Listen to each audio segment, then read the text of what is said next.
오늘은 웨스트민스터 소요리 문답 제11, 12문답을 보시겠습니다. 제가 제목을 붙여보았습니다. 많은 참새보다 귀한 하나님의 자녀. 마태복음 10장 28절에서 31절 말씀입니다. 좌우 보시면서 인사하시겠습니다. 당신은 많은 참새보다 귀하십니다. 예. 당신은 많은 참새보다 귀하십니다. 네. 예, 수요 예배 시간에 웬 참새 같은 소리냐 생각하실 수도 있지만 마태복음 10장 28절에서 31절 보면 참새 얘기가 나옵니다. 참새 한 마리도 하나님이 허락지 아니하시면 땅에 떨어지지 않는다. 이게 곧 하나님의 섭리이죠. 하나님의 섭리를 설명하는 말 중에 키워드는 보존과 통치입니다. 보존과 통치. 하나님께서 모든 만물을 보존하시고 통치하시는 것이죠. 그래서 참새 한 마리 떨어지는 것도 하나님께서 허락지 아니하시면 떨어지지 않는다. 그러면 저희들은 오죽하겠습니까? 저희들은 많은 참새보다 더 귀하죠. 저희들은 이러한 하나님의 섭리를 믿고 항상 하나님이 우리와 함께 하시는 임마누엘의 축복을 누려야겠습니다. 소요리 문답 7문답에서 이제 복습을 좀 하겠습니다. 복습하니까 꼭 학교 생각이 나네요. 저희는 뭐 학교는 아닌데요. 소요리 문답 7문답에서는 하나님의 작정에 대해서 저희가 보았습니다. 하나님의 작정이란 하나님께서 정하신 영원한 목적에 따라 일어날 모든 일을 미리 정해 두신 것이라고 저희가 배웠습니다. 소요리 문답 8문답에서는 하나님께서 자기의 작정을 어떻게 시행하시는가, 어떻게 이루시는가, 그것을 보았죠. 하나님께서 자기 작정을 어떻게 이루십니까? 창조하시고 섭리하시는 일을 통해서. 네, 성적이 상당히 좋으십니다. 다 외우신 것 같습니다. 그래서 제 90문답에서는 하나님의 창조에 대해서 저희가 보았습니다. 오늘은 11시 문답을 볼 텐데요. 그렇다면 11시 문답은 자연스럽게 뭐에 대한 것이겠습니까? 섭리에 대한 것. 네, 뭐 여기 다 나와 있긴 하네요. 그럼 11문답 저희가 질문을 다 같이 읽겠습니다.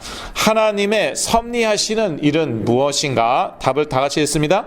하나님의 섭리하시는 일은 자기의 모든 창조물과 그 모든 행동을 가장 거룩하고 지혜롭고 권능 있게 보존하시며 다스리는 일이다. 예, 여기서 보존의 밑줄 쫙, 다스리는 일의 밑줄 쫙 그으시기 바랍니다.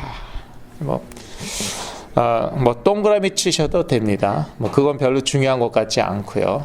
예. 역시 학교 생각이 나네요. 고등학교 생각이 나네요. 아까 말씀드렸습니다. 하나님의 섭리에 있어서 그 키워드는 보존과 통치다, 다스리는 일이라고 나와 있는데 그것은 곧 통치를 의미하는 것이죠. 성경 구절이 여러 구절 나와 있습니다. 먼저 하나님의 섭리하시는 일은 자기의 모든 창조물과 그 모든 행동을 가장 거룩하고 하고 1 나와 있죠. 괄호 1 나와 있는데 시편 145편 17절 말씀입니다. 오른쪽에 나와 있습니다. 다 같이 읽습니다. 여호와께서는 그 모든 행위에 의로우시며 그 모든 행사에 은혜로우시도다. 예. 거룩하게 보존하시고 다스리신다는 것이죠.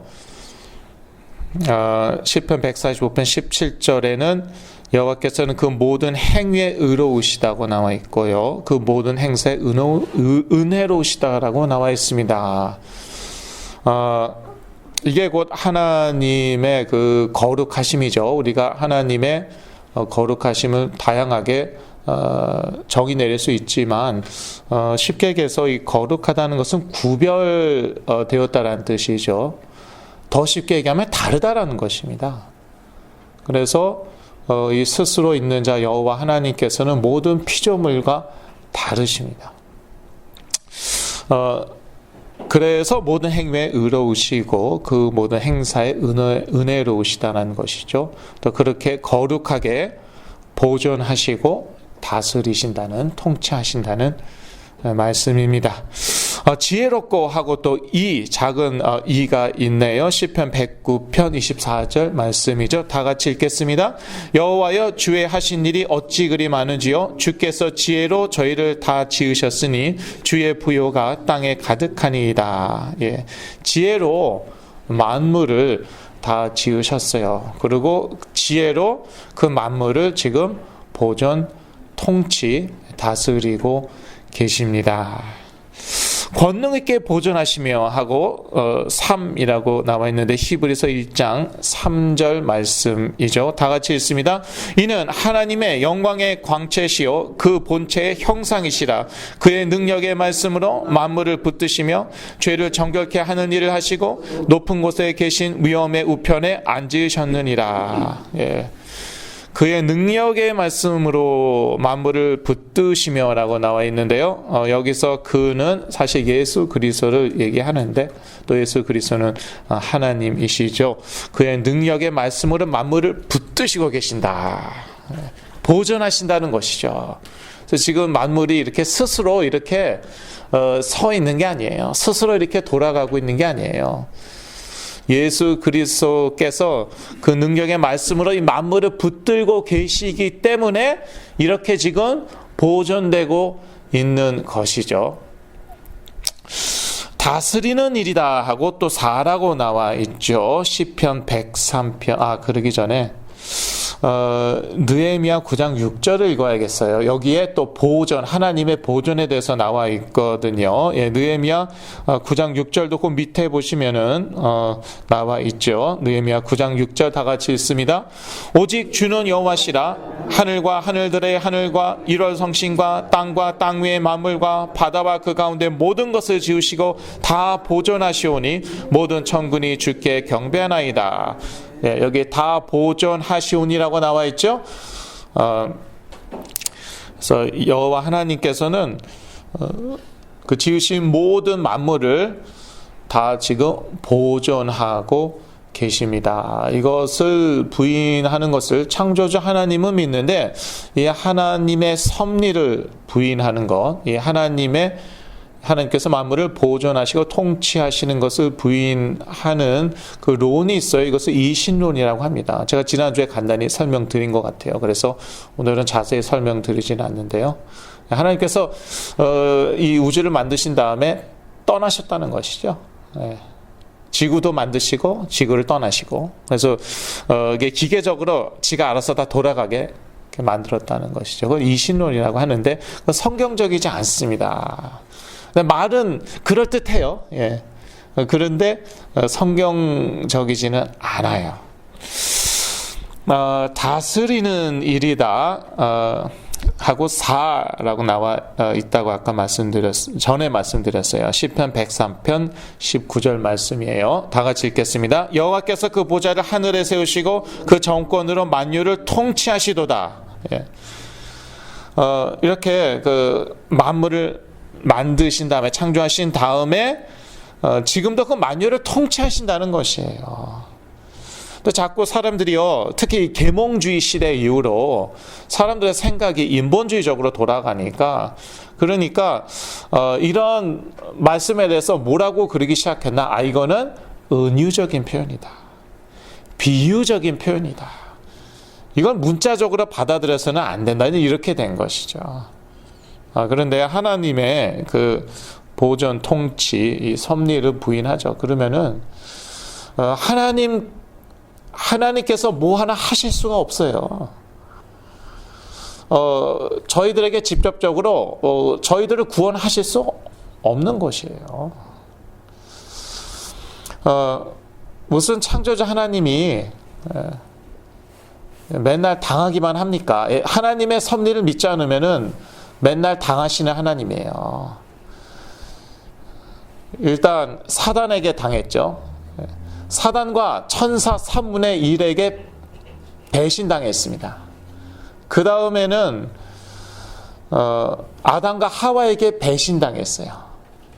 그리고 예수 그리스도로 이 땅에 오셨는데, 그런데 가룟 유다에게 배신당했어요. 무슨 창조주 하나님이 맨날 당하기만 해요. 피조물한테, 자기가 만든 피조물한테. 그런데 하나님의 작정이 무엇이었나? 처음부터 창세 전부터 재창조의 계획이 있으셨다고 제가 전에 말씀드렸잖아요. 자기 자녀들을 그리스도 안에서 재창조할 계획이 있으셨다고. 그러니까 이게 다 상관이 없는 거예요. 아담과 하와가 배신을 때렸다. 뭐 자유의지가 있기 때문에 얼마든지 그럴 수 있는 거예요. 그런데 그 천사들과 달리 사람은 하나님께서 재창조할 계획이 있으셨다는 것이죠. 하나님께서 스스로 대가를 치러 가시면서 그리스도로 오셔서 자기 피를 흘리시고 죽으시고 부활하시고 대가를 치르시면서까지. 그래서 가룟 유다가 배신할 줄 아셨고 처음부터 아셨다고 나와 있어요. 그 정도입니까? 예수 그리스도께서 뭐라고 말씀하셨나? 성경의 말씀에 그렇게 기록되어 있다고까지 말씀하셨어요. 예. 그러니까 이게 바로 하나님의 작정이요, 창조요, 섭리인 것이죠. 하나님께서 지금도 뭐 지구를 떠나시고 뭐 우주를 떠나신 게 아니라 이 만물을 보존하시고 통치하고 계시는 거예요. 심지어 참새 한 마리 떨어지는 것도 하나님의 그러한 섭리하에 이루어지는 것이죠. 오늘 비가 이렇게 바람이 불고 비가 와갖고 아이고 오늘 또 참새 한 마리가 떨어지겠구나. 저희 동네에 그렇게 비가 오고 그러면 그 다음날 아침에 산책하다 보면 이제 근데 참새인지 무슨 새인지는 모르겠어요. 생각해 보니까 하여튼 참새 같은 새 한 마리가 떨어져 죽어 있을 때가 있어요. 제가 그거 보면서 항상 생각하는 게 이 참새는 하나님이 또 허락하셨구나. 한 마리 떨어지는 것도 하나님이 허락지 않으시면 안 떨어진대잖아요. 얘는 또 하나님이 허락하셨어요. 불쌍하다. 그런 생각을 하곤 했는데 내일 아침 모르겠습니다. 내일 아침에도 비가 오네요. 예. 내일 아침에는 몇 마리가 떨어질지 모르겠지만 이것도 다 하나님의 섭리하에 이루어지는 일들이죠. 그래서 이제 마태복음 10장 29절 30절 거기 나와 있죠. 그런데 저희가 아까 읽었죠. 예, 저희가 아까 읽어갖고 또 읽지는 않겠습니다. 예, 여기에서 제가 오늘 메시지 제목을 따온 곳이죠. 많은 참새보다 귀한 하나님의 자녀. 그리고 이제 12문답으로 넘어가겠습니다. 12문답도 하나님의 섭리에 관한 것이죠. 질문을 저희가 다 같이 읽겠습니다. 사람이 지음을 받은 본 지위에 있었을 때 하나님께서 사람을 향해 어떤 특별한 섭리를 행사하셨는가? 답을 다 같이 읽습니다. 하나님께서 사람을 창조하신 후에 완전히 순복할 것을 조건으로 생명의 언약을 맺고 선악을 알게 하는 나무의 실과를 먹는 것은 사망의 벌로서 금하셨다. 예. 사람은요, 하나님께서 아주 특별하게 창조하셨어요. 하나님의 형상으로 창조하셨습니다. 만물 중에 유일하게 하나님의 형상으로 창조하셨어요. 그래서 인격이 있고요, 자유의지가 있습니다. 이 자유의지로 생명을 택하라는 것이죠. 하나님을 예배하는 것, 경배하는 것을 택하라는 것이죠. 뭐 짐승이라면은요, 이런 언약을 맺을 필요도 없고 아예 맺을 수가 없죠. 짐승은 자유의지가 없잖아요. 자기 본능대로 그렇게 생활하는 것일 뿐입니다. 그런데 이 하나님께서 정말 그 사람을 아름답게 멋있게 만드셨단 말이에요. 자기의 형상으로. 인격적인 존재를 만드신 것이죠. 인격적인 존재는 자유의지가 있습니다.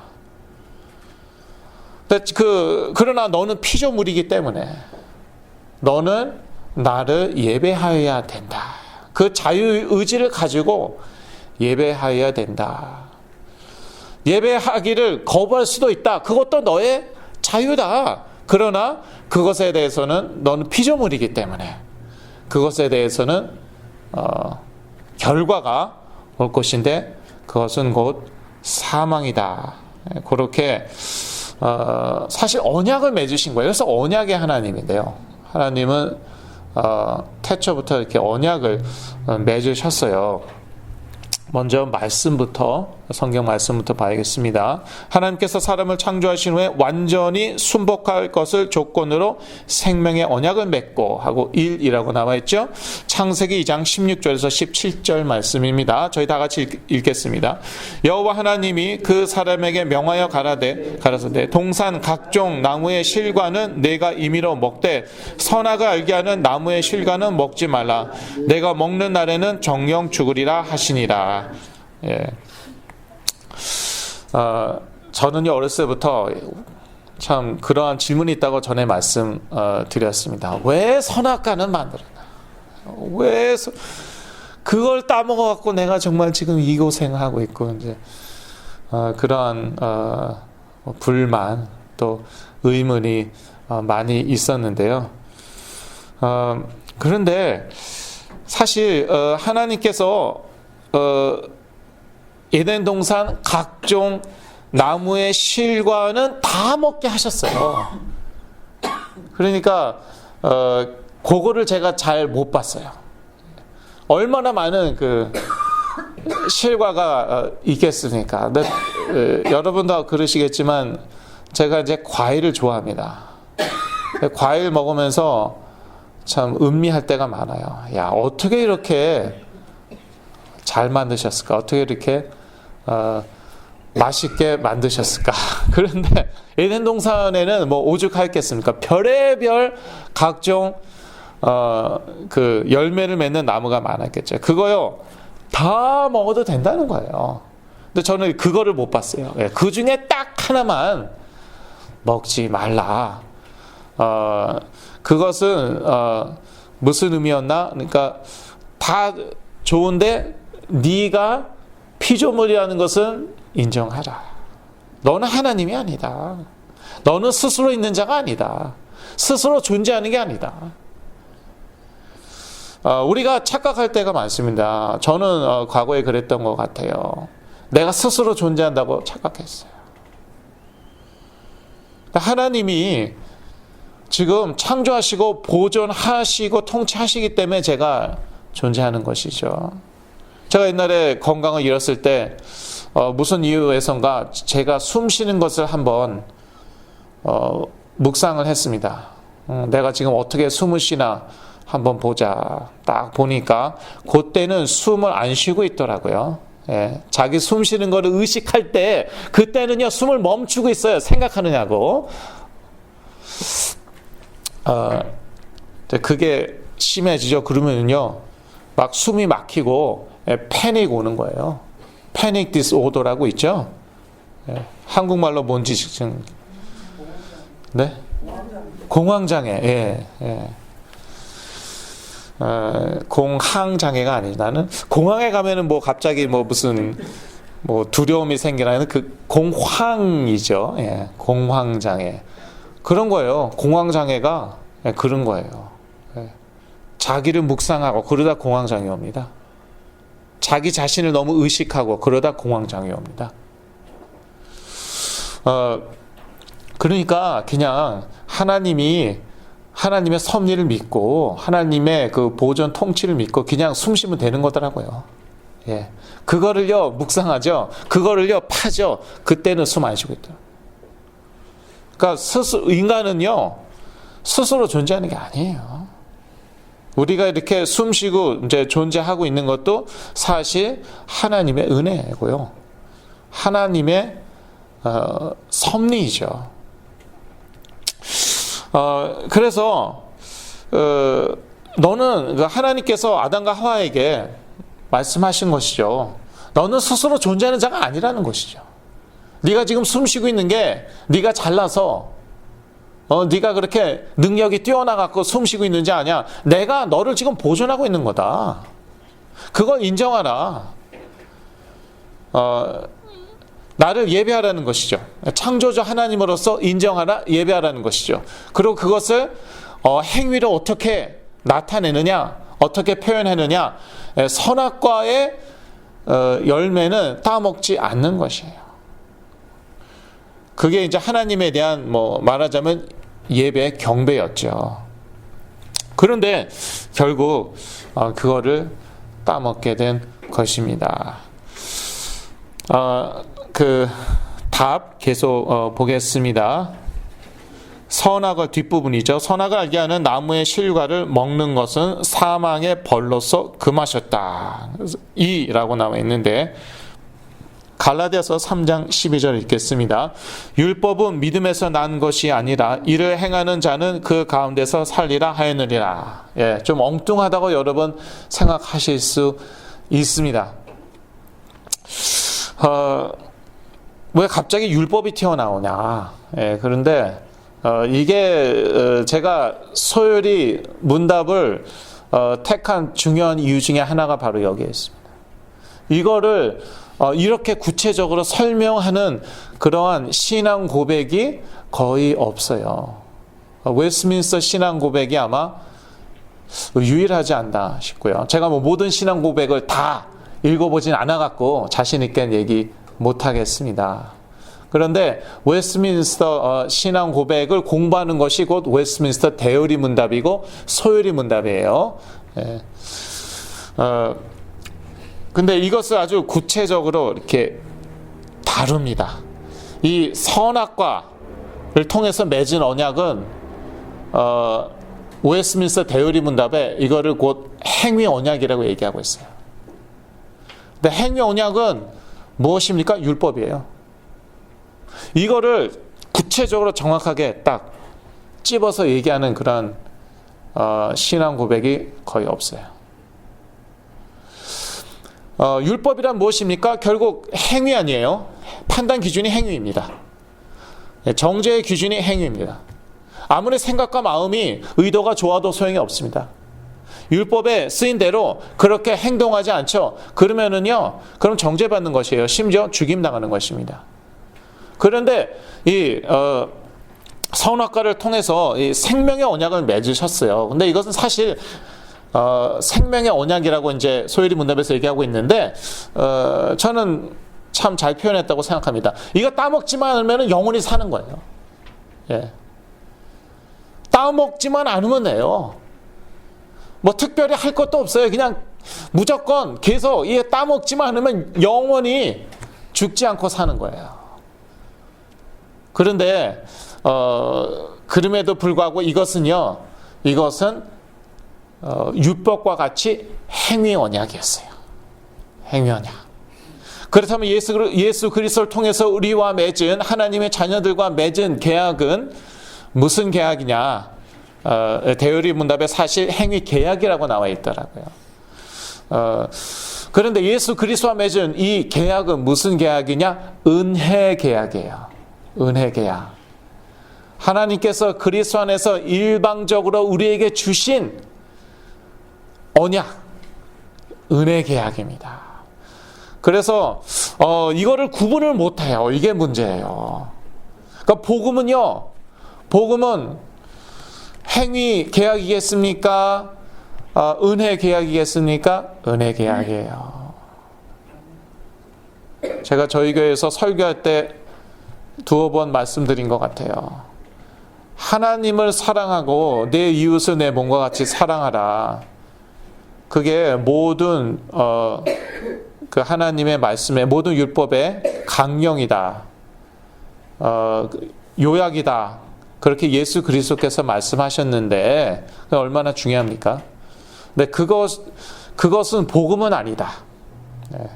그때 아마 깜짝 놀란 분들 몇 분 여러분 계셨을 거예요. 그것은 명령이지 복음은 아닙니다. 그거 지켜서 구원받는다. 이 세상에 구원받을 사람 하나도 없어요. 어떻게 하나님을 우리의 전 존재를 가지고 하나님을 사랑할 수 있습니까? 내 이웃을 내 몸과 같이 어떻게 사랑할 수 있습니까? 그래서 그건 복음이 아니라는 거예요. 복음이라는 것은요, 예수는 그리스도다. 그것을 믿는 믿음으로 구원받는다. 하나님의 자녀가 된다. 그것은요, 은혜 계약이에요. 그리스도를 통해서 맺은 은혜 계약이에요. 그것은 오직 믿음으로 해요. 행위가 아닙니다. 근데 그것을 카톨릭 교회가, 이제 초대교회가 말하자면은 로마 제국을 집어삼켰는데, 그런데 이제 기독교가 로마 국교가 되면서부터 이제 본격적으로 이제 그때부터 타락하기 시작한 것이죠. 엄청난 그 교회가 엄청난 그 권력을 가지게 되면서, 그러면서 이제 점점 타락하게 된 거예요. 그래서 어떻게 얘기합니까? 믿음 플러스 행위. 근데 그게 인간적으로 얘기하면은요, 그게 더 맞는 것 같아요.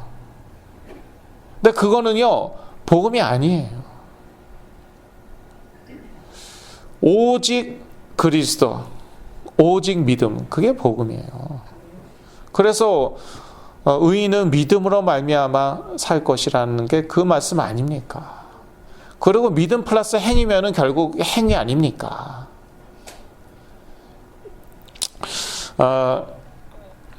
네, 지금 그 갈라디아서 3장 12절 말씀드리다가 지금 종교 개혁까지 나왔는데요.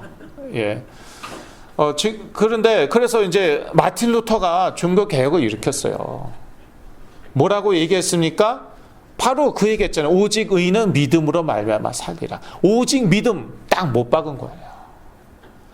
인간의 이성으로는, 인간의 구미에는 믿음 플러스 행위가 맞지만, 그게 더 그럴듯하지만, 그러나 성경은 뭐라고 얘기하냐? 오직 믿음으로이다. 그래서 종교 개혁을 일으킨 것이에요. 그런데 종교 개혁 일어난 지 얼마 안 돼서 사람들이 그래도 말이야, 그래도 행동이 똑바로 해야 되잖아요. 맞지 않습니까? 인간적으로. 네. 오직 믿음, 오직 은혜 얘기하니까 뭐 아니나 다를까 또 방종에 빠지는 사람들도 나왔겠죠. 오직 믿음, 오직 은혜 하고 지 멋대로 사는 사람들. 그래서 종교개혁 일어난 지 얼마 안 돼 갖고 사실은 개신교 내에서부터도요, 오직 믿음, 그런데 거기에다가 행위까지 있어야 된다, 그렇게 된 거예요. 그러다가 계속 지나니까요. 그래서 계속 지나니까 지금 이제는 교리적으로는 다를 수 있지만 거의 모든 개신교도요, 이제는 뭐라고 얘기하냐? 믿음 플러스 행위라고 얘기합니다. 교리는 안 그래도 가르치는 건 그렇습니다. 교리에서는 이렇게 가르치고 실제로 뭐 강단에서, 교회에서 무슨 제자 훈련 이런 데에서는 행위를 강조해요. 다시 그 행위 언약으로, 율법으로 돌아가는 거예요. 그러니까 점점 이제 교회 다니고 또 실제로 하나님의 자녀인데도 이 사단의 공격을 받는 거예요. 왜냐하면은 하나님의 전신갑주로 무장을 해야 되는데, 이 하나님의 전신갑주가 한마디로 그리스도의 복음이거든요. 그런데 정말 하나님의 자녀라고 해도 이 복음이 분명하지 않죠? 희미하죠? 그러면 하나님의 전신갑주로 무장한 게 아니거든요. 그러니까 당하는 거예요. 인정사정 없이 당하는 거예요. 근데 이것까지도 하나님의 섭리하에 있다는 거예요. 그래야지 정신 차리잖아요. 그래야지 저같이 똑똑하고 순수한 사람이, 참 말하기 힘들었어요. 근데 그런 면이 조금은 있는 것 같지 않아요? 네.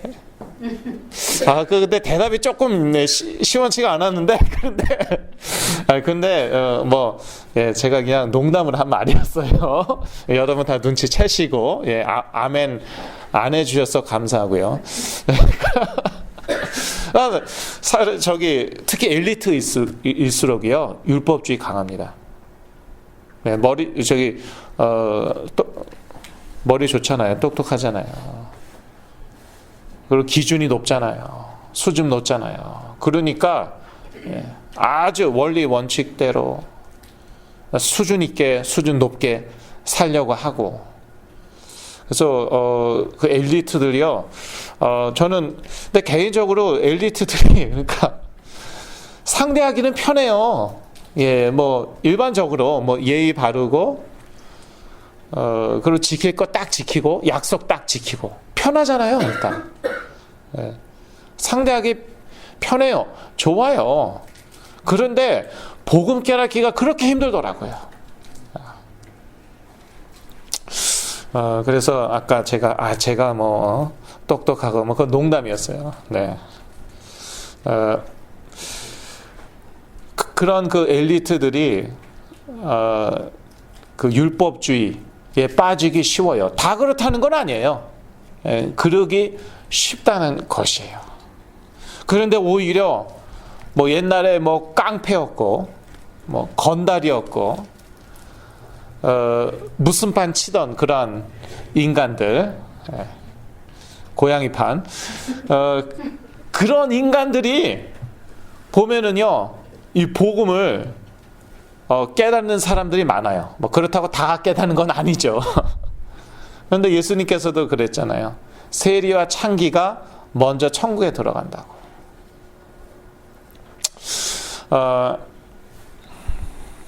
근데 인간은 다 똑같습니다. 세리나 창기나 바리새인이나 똑같은 죄인이에요. 그런데 바리새인은요, 자기가 죄인이라는 거 깨닫지 못하고 인정하지 않았어요. 그 차이였어요. 그래서 모든 사람은 죄인이고, 사도 바울이 그랬죠. 모든 사람이 죄를 범하였음에 하나님의 영광에 이르지 못하더니. 자, 앞으로 이제 13분답부터는 계속 죄에 대한 것입니다. 그래서 더 자세하게 앞으로 말씀드리기로 하겠습니다. 지금 아직까지도 갈라디아서 3장 12절 말씀드리고 있습니다.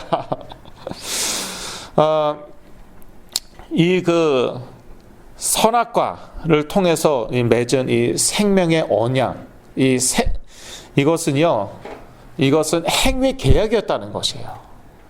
그러니까 이것은 쌍방 계약, 사실 계약이라는 게 이제 쌍방적인 것인데, 인간 쪽에서 행위로 깨트리면 끝나는 거예요. 은혜 계약은 그런 게 아니에요. 창세전에 하나님께서 그리스도 안에서 예정하시고 택하시고 구원하시는 것, 그게 곧 은혜 계약이에요. 근데 그 은혜 계약을 깨닫지 못하죠. 그러면은요, 구원 못 받는 것이고요. 그리고 정말 구원받는 하나님의 자녀라 하더라도 이게 희미하죠. 은혜 계약이, 은혜 언약이 희미하죠. 그러면은요, 자기가 행위로 부족한 부분 채우려고 한다니까요. 그러니까 맨날 당하는 거예요. 사단한테. 그것도 어떤 면에서는 하나님께서 택하셔서 그런 게 아닌가. 불신자들은 어차피 사단의 수중 안에 있으니까, 흑암의 권세 아래 있다고 골로새서 1장에 나와 있으니까 그렇게 집중 공격할 것도 없겠죠. 막 일으켰다가 또 나중에 갑자기 무르르 망하게 만들고, 지가 쥐었다 폈다 자기 마음대로 갖고 놀 수 있는데, 하나님의 자녀들은 자기 적이니까 집중적으로 공격하겠죠. 그런데 이게 참 그 교회의 위기인데, 복음 분명하지 않은 그러한 1.5세, 2세들 너무 많고요. 심지어 아예 복음을 몰라요. 저희 교회에 이제 매주 오는 이 친구, 지금 뭐 2세나 마찬가지인데, 교회에서 쭉 자라왔어요. 그런데 제가 이렇게 딱 얘기했죠. 이렇게 하라. 이렇게 하지 말라. 그거 다 지켜야지 구원받는다. 그거 복음이 아니다. 그렇게는 구원 못 받는다. 그랬더니 이 친구가 막 순간적으로 흥분을 하는 거예요. 그럼 어떻게 구원받냐고. 그래서 내가 속으로 그래서 오직 믿음이지 뭐 그랬는데 교회에서 그렇게 배웠대요. 그렇게 그렇게 뭐라고 그랬더라? 그렇게 안 가르치는 사람을 하나도 만나보지 못했대요. Do's and don'ts 있잖아요. 그 리스트가 해야 될 리스트, 해야 되지 말아야 될 리스트, 그거대로 하면은 구원받는 거예요. 믿음이 하고 그거 뭐 기본이고 뭐 있으니까 교회 나오겠지. 그건 기본이 기초지고 이제 그렇게 얘기하는 거예요. 그러니까 뭐 순간적으로 얼굴이 시뻘개지고 그래갖고 제가 더 이상 얘기하지 않았죠. 근데 이제 몇 년 지나갔고, 근데 또 많이 바뀌었어요. 감사하게. 그래서 2, 3주 전에 이 친구가 놀라운 말을 하더라고요. 율법주의자는 지가 하나님이라고 착각하는 사람들이다. 그런 얘기를 하더라고요. 그래서 제가 기분이 엄청 좋았죠. 그래. 그래도 우리 교회 그래도 3, 4년 나오더니 그래도 짬밥이 쌓였나 보다. 그게 얼마나 심오한 말인지 네가 아는지 모르는지 모르겠지만, 나는 모르겠지만 지식적으로라도 그렇게 얘기하는 게 그게 정말 대단하다.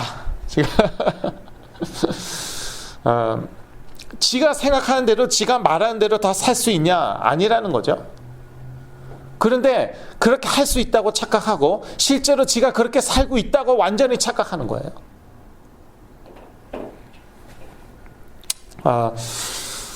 그래서 율법은 갈라디아서 3장 12절 율법은 믿음에서 난 것이 아니라 이를 행하는 자는 그 가운데서 살리라 하였느니라. 율법을 행하는 자는 율법 가운데서 산다는 말입니다.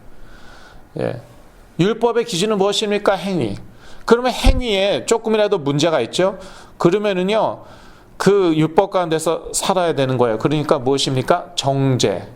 죽음밖에 없는 거예요. 근데 누구든지 그리스도 예수 안에 있으면, 어떻다고요? 결코 정죄함이 없나니.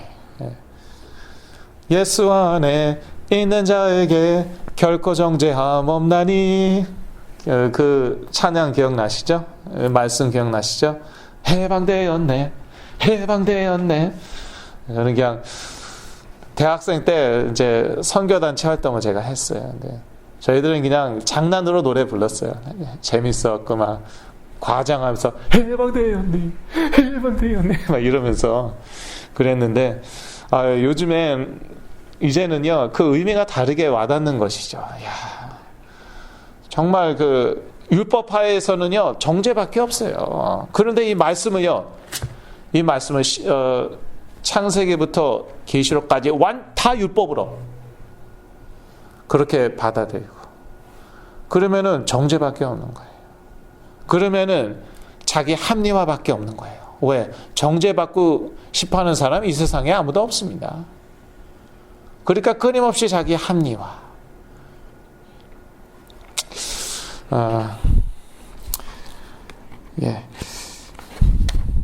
결론입니다. 오늘은 좀 빨리 끝내겠습니다라고 얘기 지금 하고 있지만 보니까 벌써 40분이에요. 그래서 별로 빠르지도 않네요. 결론입니다. 하나님께서 만물을 보존하시고 통치하시는데 자유의지를 가진 사람에 대해서는 특별한 섭리를 행사하셨습니다. 왜 이러한 특별한 섭리를 행사하셨나? 자유의지가 있는 인격적인 존재를 만드셨기 때문에 그런 거예요. 우리가 로버트나 꼭두각시라면은 이러한 행위 계약, 선악과를 통한 행위 계약을 맺지 않으셨을 거예요. 그런데 하나님의 형상으로 지음을 받았거든요. 인격적인 존재로, 자유의지가 있는 존재로 창조를 받았거든요. 그래서 하나님께서는 이 사람과 이 사람에 대해서 특별한 섭리를 행사하셨어요. 그것은 곧 선악과를 통한 행위 계약을 맺으신 것이죠. 행위 언약이라고 해도 상관없습니다. 아까 그 12문답에는 생명의 언약, 그렇게 말하기도 했죠. 아담은 이를 파기하여 전 인류는 타락하게 되었고, 이로 인하여 피조물은 신음하고 있지만 하나님의 섭리는 지금도 역사하고 있어 만물을 보존하시고 통치하고 계십니다. 누가복음 12장 27절에서 28절 말씀 제가 읽어 드릴까요?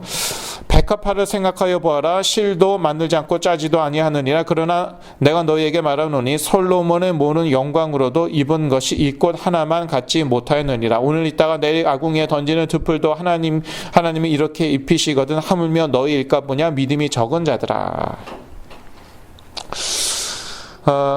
이 백합화도요, 하나님의 섭리하에 이렇게 하나님께서 입히신다는 것이에요.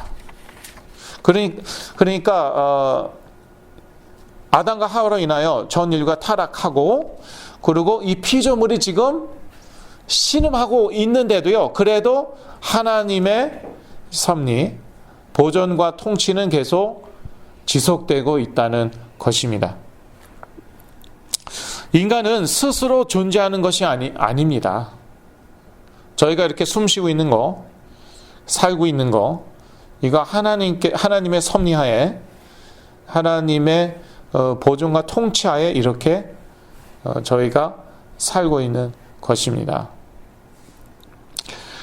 특히 하나님의 자녀들에게 있어서는 은혜의 계약, 은혜의 언약을 맺으셔서 그들을 보존하시고 통치하시고 계십니다. 그래서 저희들은 염려할 게 없는 것이죠. 저희들은 많은 참새보다 귀합니다. 아까 저희가 읽었죠. 마태복음 10장 28절에서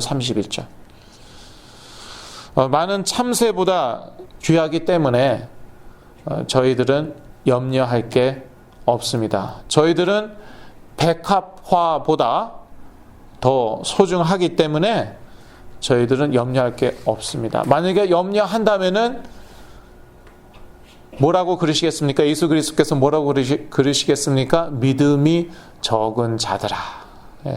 누가복음에 그렇게 나와 있지 않습니까? 누가복음 12장 27절에서 28절 사이에. 저희들은 믿음이 적은 자가 되지 말고 오늘도 하나님의 섭리를 믿어야겠습니다. 제가요, 그 치유사역을 하다 보니까 영적 싸움을 강조하게 되더라고요. 실제로 정신적인 문제, 감정적인 문제 있는 분들, 많은 분들이 악한 영들에 의해서 눌린 파트가 있어요. 그게 이제 뭐 다 다릅니다. 뭐 무슨 어떤 분들은 뭐 일부분, 그러니까 말하자면 이제 퍼센테이지로 말하자면 어떤 부분은 뭐 10%, 어떤 부분은 30, 어떤 분들은 50 이렇게 다 달라요. 그 눌린 파트가 있어요. 그런데 그 영적 싸움과 함께 우리는 그 하나님의 섭리를 인정하고 믿어야 돼요. 이 사단은 하나님이 아닙니다. 이 만물이 지금 이렇게 존재하고 이렇게 돌아가는 것이 사단 때문에 그렇게 돌아가고 있는 거 아니에요. 하나님께서 보존하고 통치하시기 때문에 이렇게 돌아가는 것이에요. 그래서 우리가 말씀도 들어야 되고요. 하나님의 말씀 묵상도 해야 되고, 또 임마누엘을 누리는, 하나님이 우리와 함께 하시는 그 임마누엘을 누리는 기도도 해야 돼요. 그렇지 않으면 온통 귀신 천지. 그래서 이것도 귀신 저것도 귀신, 맨날 귀신 쫓아야 돼요. 불안해서 못 살겠어요. 길 가다 넘어져도 귀신이 내 발 걸어서 넘어졌어요.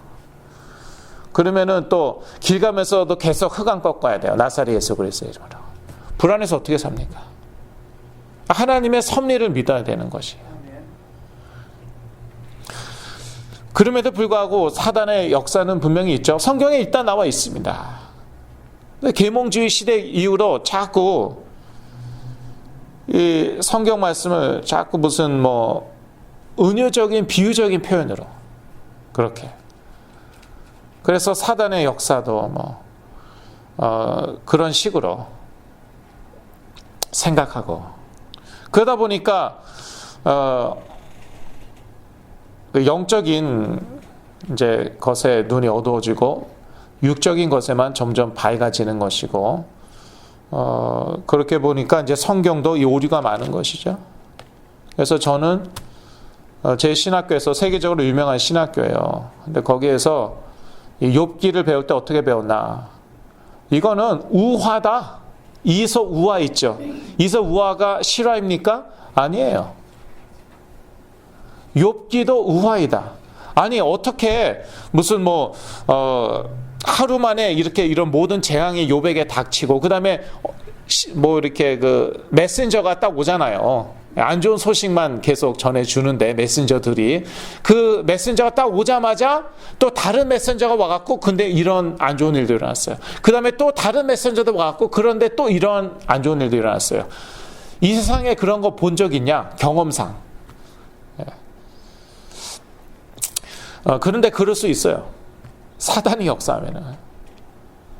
근데 말씀에 그렇게 나와 있어요. 구체적으로 나와 있어요. 사단이 역사하니까 하늘에서 불 내려가 불이 떨어지고요, 광풍이 불어서 자녀들 다 죽고요, 하루 사이에 재산 다 날아가요. 사단이 역사하면 그럴 수 있어요. 그리고 사단이 역사하면은 누가 딱 와서 안 좋은 소식 전했어요. 그러자마자 그 다음에 또 다른 사람이 와갖고 더 안 좋은 소식 전하고, 그럴 수 있어요.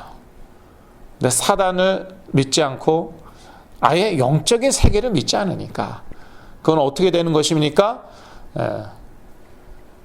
욥기는 우화다, 실화가 아니다, 이렇게 되는 거예요.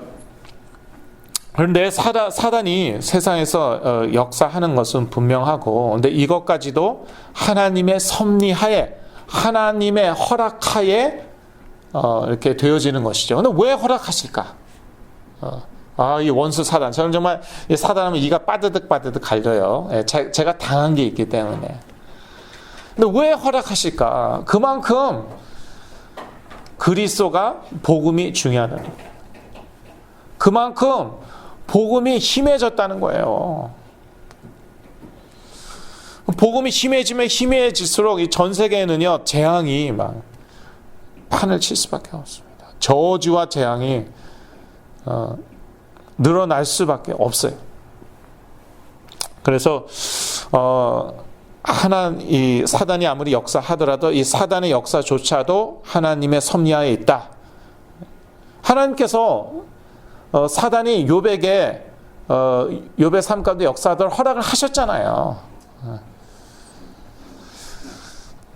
허락하시니까 사단이 역사하였죠. 마찬가지예요. 저희들에게도 하나님께서 허락하실 수 있습니다. 사단의 역사를, 사단의 공격을. 왜요? 복음 깨달으라고, 복음 분명해지라고, 그리고 오직 복음으로 결론 내리라고. 복음도가 아니에요. 복음도 중요하고 우리의 행위도 중요하고 아니에요. 오직 복음이에요. 지금 유럽에서는요, 개신교가 결국은요, 제가 아까 말씀드린 점점 그 인본주의 쪽으로, 특히 계몽주의 이후로 점점 인본주의적으로 흐르더니요, 개신교가 개신교가 이제 자꾸 행위 강조하고요. 그러다 보니까 카톨릭하고 사실 별다를 게 없는 거잖아요. 카톨릭도 행위 강조하고 믿음 플러스 행위. 개신교도 믿음 플러스 행위, 또 행위 강조하고. 그러니까 에큐메니컬 데이라고 그래갖고 모든 개신교 목사들이 유럽에서는 그냥 공휴일이래요. 에큐메니컬 데이에 모든 개신교 목사들이 카톨릭 교회에 간다니까요, 그날. 왜냐? 우리 큰 집이라는 거예요. 우리 큰 집이고 우리가 다 여기에서 나왔다는 거예요. 우리가 결국 우리 믿는 바가 같다는 거죠. 그런 조그만 거 가지고 사실은 결국은 같은 거 아니냐. 그래서 지금 유럽의 교회는 다 문을 거의 다 닫았죠, 사실. 모여봤자 할머니, 할아버지 10명 이하 모여 있고 그런 거예요. 그런 선한 행위를 강조하는 것은 다른 종교에서도 다 강조합니다. 그런데 은혜의 계약, 그리스도를 통한 은혜의 언약은 기독교밖에 없고, 사실 기독교라는 말 자체가 바로 그 뜻입니다. 기독이 무슨 뜻입니까? 기독이 그리스도라는 뜻이에요. 기독이. 그리고 Christianity에서 첫 6글자가 무엇입니까? Christ, 그리스도예요. 그런데 이 그리스도교가 점점 하나님교, 성령교로 바뀌고 있고, 이러면서 50분이 지난 것이죠. 그래서 여기서 마쳐야겠습니다. 저희들은요, 복음을 분명히 깨닫고 이의 증인이 되어야겠습니다. 이를 위해서 하나님께서는 사단의 공격도 허락하시는 것이라고 생각합니다. 이 그리스도의 증인이, 복음의 증인이 되는 사명 감당할 때에 하나님께서는 우리의 모든 필요 공급하실 것입니다. 하나님의 섭리 하에 저희가 먼저 그의 나라와 그의 의를 구할 때에 모든 것을 또 공급하실 줄로 믿습니다. 기도하겠습니다. 하나님 아버지, 하나님의 섭리하에 저희가 하나님의 자녀가 되었고, 또 지금도 저희들을 보호하시고 또 다스리심으로 인하여 감사합니다. 예수 그리스도의 이름을 하나님의 은혜 언약으로 붙잡고 날마다 승리하게 하여 주시옵소서. 예수 그리스도의 이름으로 기도했습니다. 아멘.